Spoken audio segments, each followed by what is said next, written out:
Kylie initially presented in her mid-30s. She was 3 months postpartum with her second child, and she had felt a lump in her breast.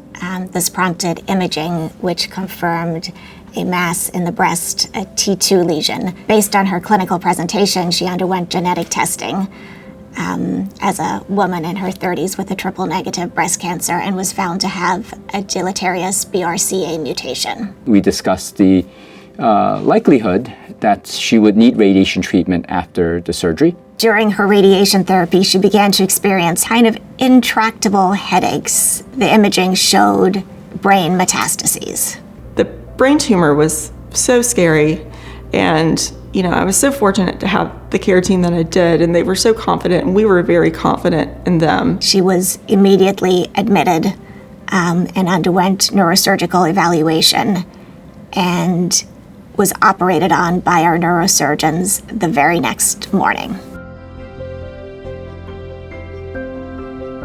Just before Labor Day, she's with her family and she's out in Long Island. Suddenly, she's feeling this numbness in her legs and she's feeling headaches. Her symptoms prompted imaging of her brain and of her spine. And at that time, the radiographic findings were consistent with leptomeningeal disease. We typically estimate prognosis on the order of months, less than a year. How many more opportunities would she have to be able to spend quality time with her family? And that should be a priority. Dr. Ng walked me over to the radiation team who had done all of my other breast and brain radiation, and they were waiting for me. And he had tears in his eyes talking to me about it. One of the more conventional approaches would be to do radiation treatment to the whole brain and the spine. It's called craniospinal radiation. I talked with Kylie. It just didn't really fit into her situation at that given time.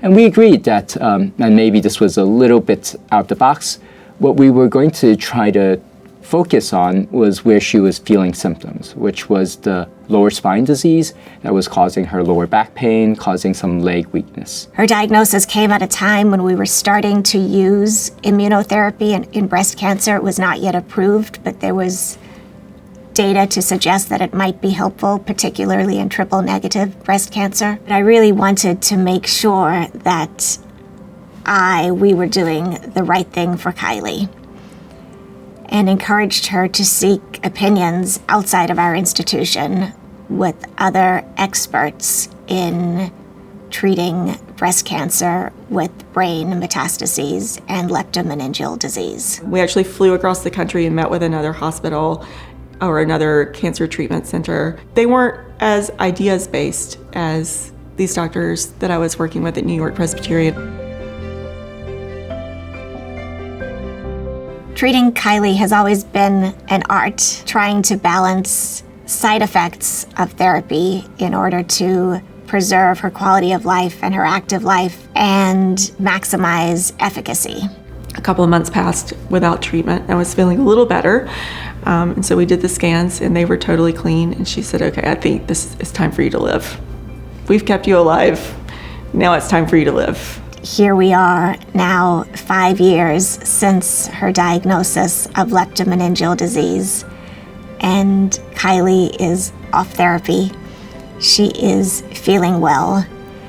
And she has no evidence of disease. We often speak about patient-centered care, but what that really should mean is that it is one human being taking care of another human being.